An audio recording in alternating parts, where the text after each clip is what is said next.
What's up guys? In today's video, the top 3 legendaries and top 3 epics for the Sunset Sages.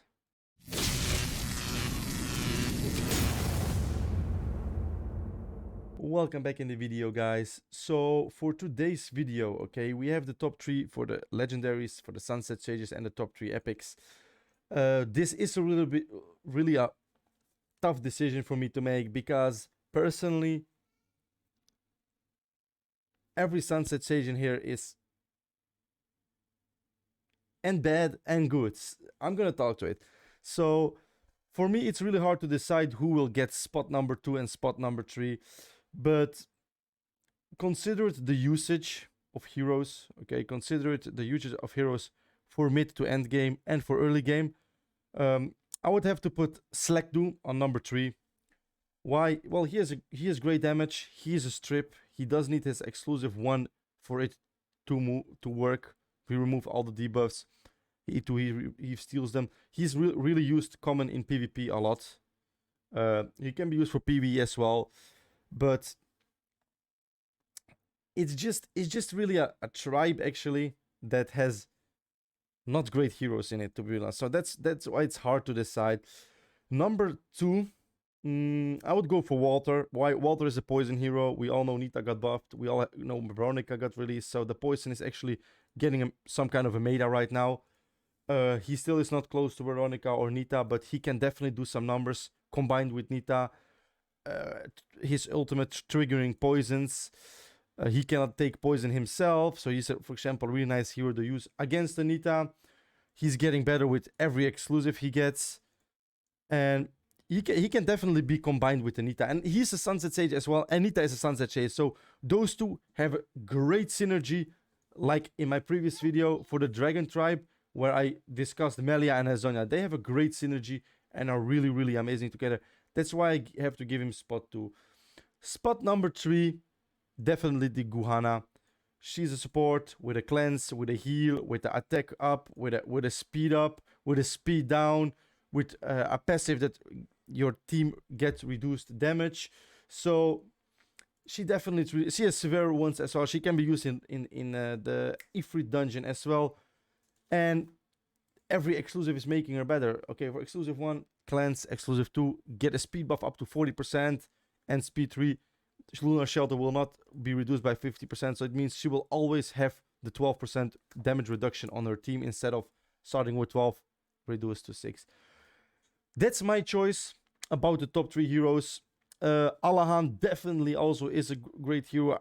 I could put him on 3 or 4 as well because he has a strip on his basic attack. He is a strip on his second skill. No, it was, or was it his ultimate? Yeah. Exclusive 3, steal all shields from the enemy. So he could be, for example, with his exclusive 3, he could be used in the Force Mark Tower to remove the shields. This one removes all buffs from the target. Allahan is a decent support, although he does not have the thing that you want on supports, like the big healings, the big shields. He evens out the HP and has like a cleanse, but other than that, he's just a cool looking Sultan. Sana, really nice, although she is underrated and she just falls off late game. She is good early game to do some burst damage like Margarita, but she falls off really quickly, so she's definitely not worth investing ice or time in. Elbeck, he's a hero that can shield your team. He is a hero that is good in a tower dungeon, but as well, there are much more and better options than Elbeck, although I do use him in my Faction Abyss team. Herta, nice bleeder. If you do not have an enrolled or any other bleeder, she can definitely do the job for you. And she's also really, really good for the Abyss as well. For the Blue Mark Tower, unfortunately, I tried to test her, but she just does not do the damage for it. She has some nice burst damage though, combined with the bleed. Nasakma, interesting hero. Good for PvP because he steals all the buffs from the enemies, plays them on himself.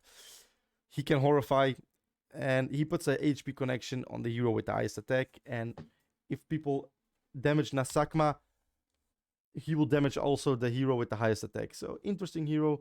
Then we are at Horus. Horus is a hero that does more damage the lower HP the enemy has. He has a nice piercing, but for example here he deals 6% more damage when a target is below HP. He has some self-leech. He is definitely a great hero for the Abyss. He can solo up to stage 12, 13 alone with the Tierlist set. So he could be used as like a farmer for the Sunset Sages Abyss, but other than that, in PvP and PvE you won't see him that much. So, like I said, number 3, I would have to put Slagdo. Number 2, I'll have to put Walter. And number 1, I'll have to put Guana. The Epics is a tough choice, guys. I have no idea who to put on number 3. Based on the heroes that I used when I started to play this game, based on the heroes that I look here, I would have to put Reliant on number 3, because she has a speed up, so she can buff her team. She's a speed down.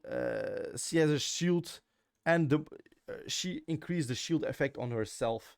So when allies shield her, she will get a lot of shield. I remember when this game got actually released, and she was one of the strongest defense heroes in the arena. Some people built her that tanky that she was not beatable actually. I remember it. It was really fun days back. Second hero, definitely Kultum. She's really nice. She's sharing the spot with number 1 hero, to be really honest. But she restored the HP of her allies, and she gives him the turn to act immediately. It's the same like by Seden's E2 and Focus Ultimate, although she does not reset skills or anything. So, but she definitely has a nice kit here as well. Defense, shield, provoke, attack down, defense down. And she can extend the duration of the buff and transfer them to your heroes as well. So she's definitely a nice hero. She's also really great for the Sunset Sages, and also definitely usable in the Green Mark Tower. Number 1, I would have to give Rune. He's obtainable to the Advanced Arena. He has some nice defense damage. He has a 100% stun chance. Okay, he has like, what's it called, a turn meter steal. He's definitely a hero that you could use against the Brynhild, for example. I have him built E4. I will have him E5 next week, and I'm just gonna build him full up and just showcase him a little bit, try him a little bit. As you can see, source here, event market. Other than that, he does fairly a great amount of damage for sure. But he's a pure PvP hero. In PvE, you won't see him that much, and you won't use him that much.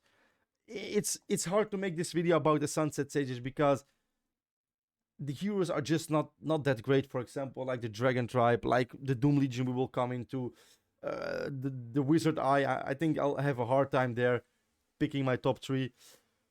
Okay, so overall, this one, so Shepardite, Melter, I think. No, Hatos. Melter indeed here. This guy, Aztec, and Lutz, you can definitely use as food. You will never use these heroes, okay? You will never use these heroes. Reliant, I don't think you will use her as well. I just put her on spot 3 because I had to. I'm feeding her all the time. But yeah, Kultum and Rune are definitely the heroes to look for as epics here. Legendaries, never feed them. You will always just stall them, hope for some reworks, hope for some buffs in the future. I'm pretty sure they're gonna revamp a lot of heroes in the future. So I'm still waiting for my Melina and my Vera from the Dragon Tribe to be revamped. They have interesting kits, but just not meta heroes. Nita, an amazing mythic. Like I said, I'm not gonna talk about mythics, but she is definitely a top tier mythic. I'm gonna make a separate video about my top 5 mythics, and I'm gonna talk about them. I'm gonna show the gear and everything in the video. That's it for this video for the Sunset Sages. Tune in for the next one for the Doom Legion, and I'll see you guys again really soon.